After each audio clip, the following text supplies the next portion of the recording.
Hey guys, it's Katie. So today I wanted to share with you all the number one thing that I wish that I would have known when I was starting on the Sinclair Method, because it kind of caught me off guard.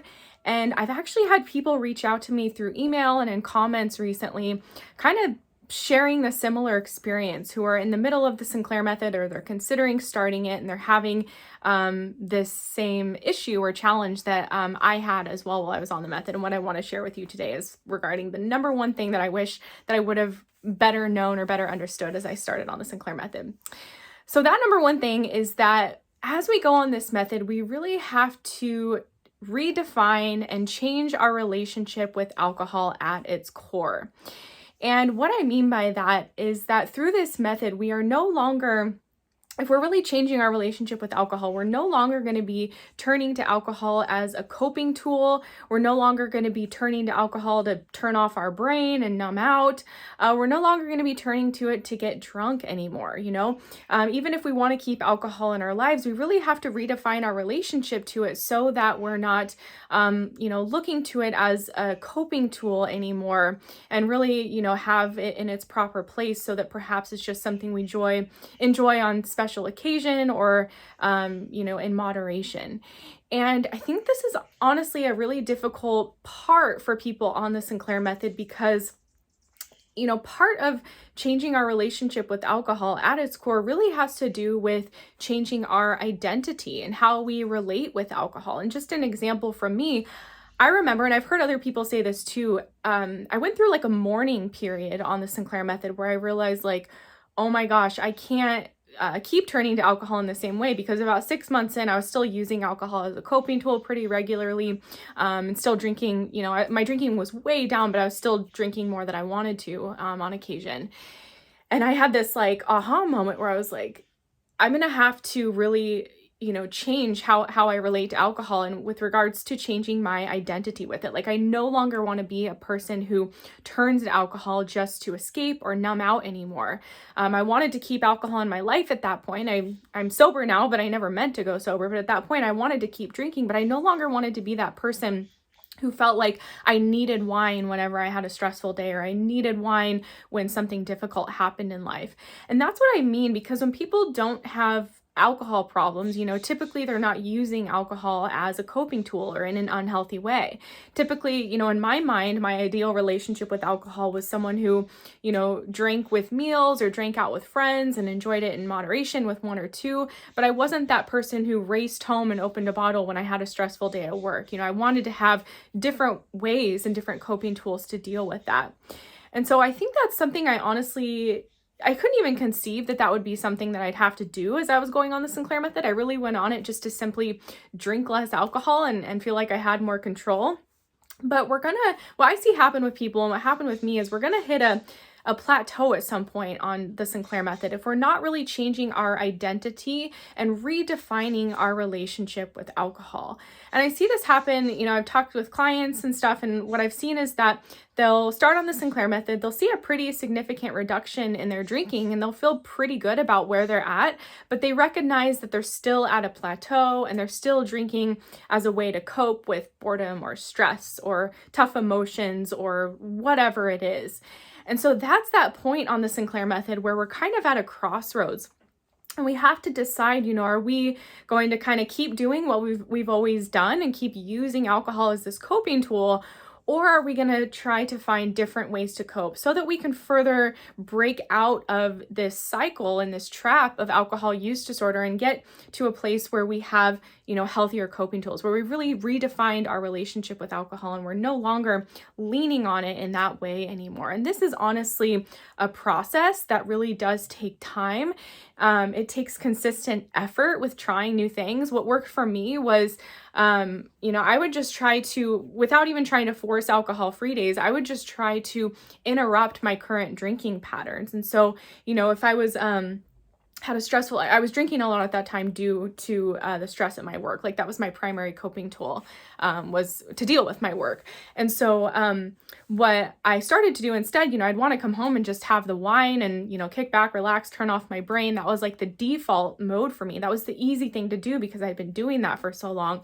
But what was more difficult was to think, okay, what other ways can I, use to cope, or what other like strategies can I use to deal with this stressful day? Because as we all know, life is going to throw us stressful or difficult things.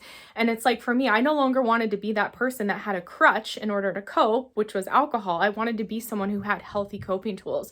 And so I just started with trying different things before I started drinking. So I would take a hot bath or exercise or go get a massage or just watch some funny videos or just do something else that I thought, like, just like thinking in my mind, okay, this might be something somebody else would do who doesn't have a drinking problem to cope with a stressful day. I really had to think about it from like an objective perspective because I had really little subjective experience with regards to these healthier coping tools. And so I would just like think like big picture, like, well, what does my husband do? He doesn't have a drinking problem. How does he cope with stressful time? And in fact, I remember when he and I first started dating, he specifically told me he never drinks when he's upset. And I was like, isn't that the perfect time to drink? Like, really? But so that's kind of how I approached it, was like, okay, well, what do other people who don't have an alcohol problem, how do they deal with life stress event or stressful life events? And so it was more about me just interrupting my current routine. It wasn't necessarily like, okay, I'm not going to drink today. It's like, let me try this first, even if it's only for 15 minutes, and then I'll take my naltrexone and allow myself to drink. And this is what we talk about a lot in our Thrive program with people, is like these small goals that are helping you interrupt the cycle that you're in, and really to do it with consistency. It doesn't have to be this major change, but what can you do consistently, most of the time, that's helping you to interrupt the current pattern that you're in, and try new ways, try new tools to cope.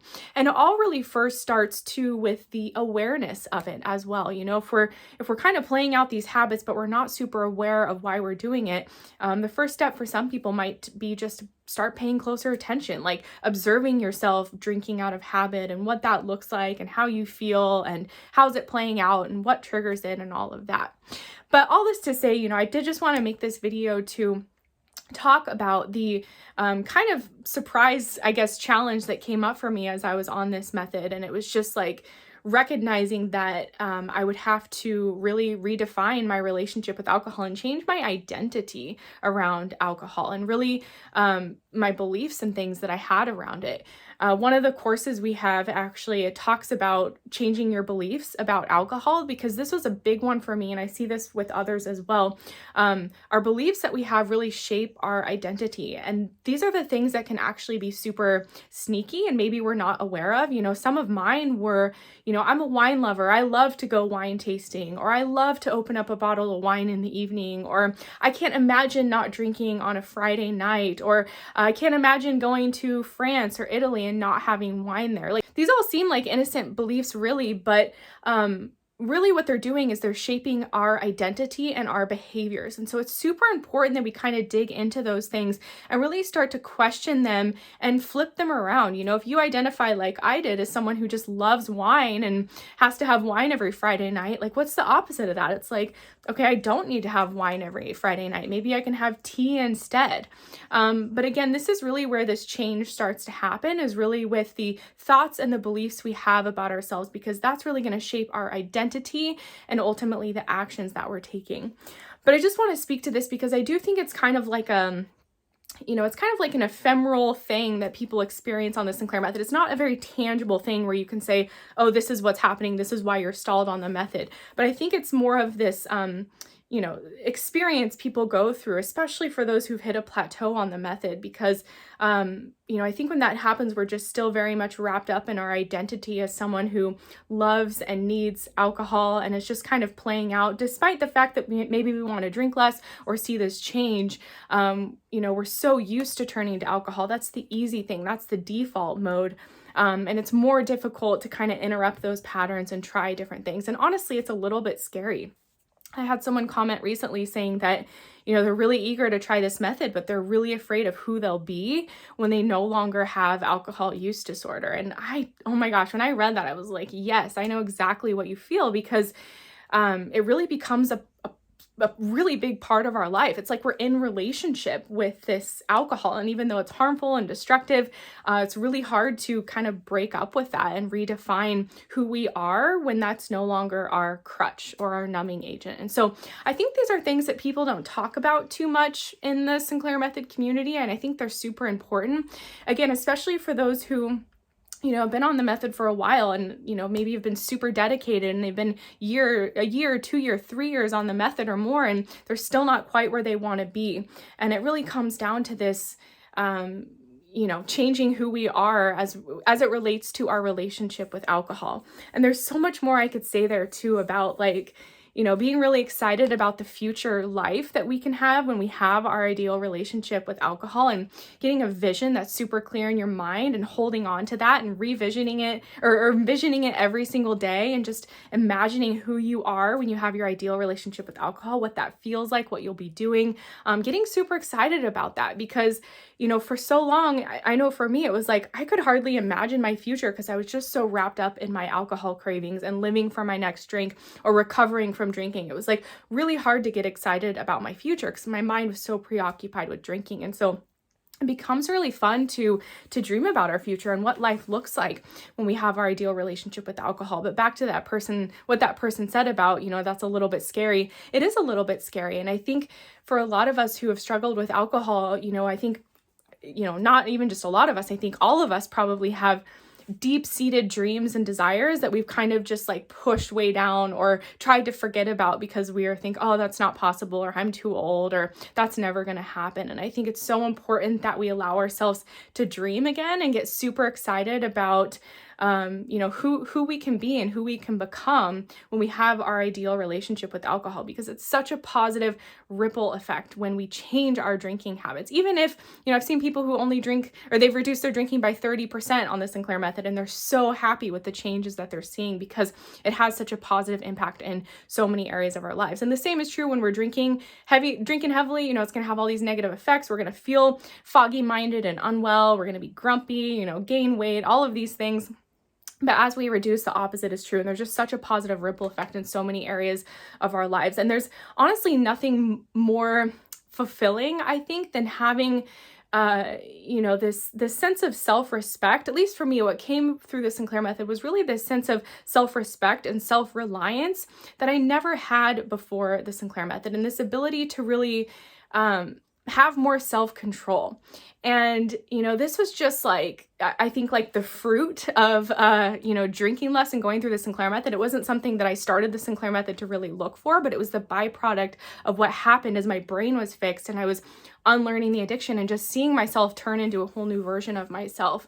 But having this sense of self-control and self-respect and self-reliance, there's nothing better than that. It's such a solid foundation to be on and to ground into. And when we have struggled with alcohol, we're really at the whim of our alcohol dependence. Alcohol is really calling all of the shots, and we might feel like we're in control because we're choosing to drink and we want to drink like we want to, but it's really at that point, it's, we're living for our next drink and alcohol is really calling the shots. And so as you really start to take your power back, it's just the best feeling in the world. And there's so many benefits that come from it, especially, for me, it's been 5 years since I started the Sinclair Method. I'm about 4 years alcohol free now. And it's just life just continues to get better and better. And of course, there's challenges and difficulties. But what's amazing about the Sinclair Method is that thankfully I've not even thought about relapsing or using alcohol as a coping tool, because through this method, I was able to learn new coping tools and really become a different version of myself. But it took time. It does take time, and it does take effort, and it takes that burning desire within you to make that change. Because if you don't want it so deeply and so badly for yourself, then it's going to be hard to stay motivated. Because if it's a long-term treatment protocol and it's taking a year on average for most people, some people less, some people more, but that desire and that motivation is going to wane over time. It's going to come and go. And so if we don't have super clear reasons on why we want to make this change and who we're going to be in our future when we have our ideal relationship with alcohol, it's so easy to, in the moment, just give into our urge or give into our craving, or just, again, go back to the default mode of drinking how we have been for years or decades, as opposed to trying something new that's really casting a vote for our future selves. But, I think just, starting small is the best way to go about it. If you read almost any habit change book, they're all about these like tiny habits. I think there's actually a habit change book called Tiny Habits. But it's all about these tiny habits that you're doing consistently over time. And that's really how the Sinclair method can work for you. If you're implementing these small changes over time that are really, casting that vote for your future self and who you want to become, and just being consistent with it, it can really help you make the change. I think that's all for this video. Thank you guys so much for watching. I'd love to hear from you in the comments if you're experiencing this, or what you have found challenging on the Sinclair method, or just how your Sinclair method journey is going overall. All right. Talk to you guys later. I also have resources linked in the bio as well. And if you guys want more support for the Sinclair method, as many of you know, I've launched Thrive Alcohol Recovery, where we have an entire comprehensive program designed specifically for the Sinclair method to really guide you through it from beginning to end, with really everything you'll need is in one place. So check that out as well. And I'll talk to you guys again soon. Bye.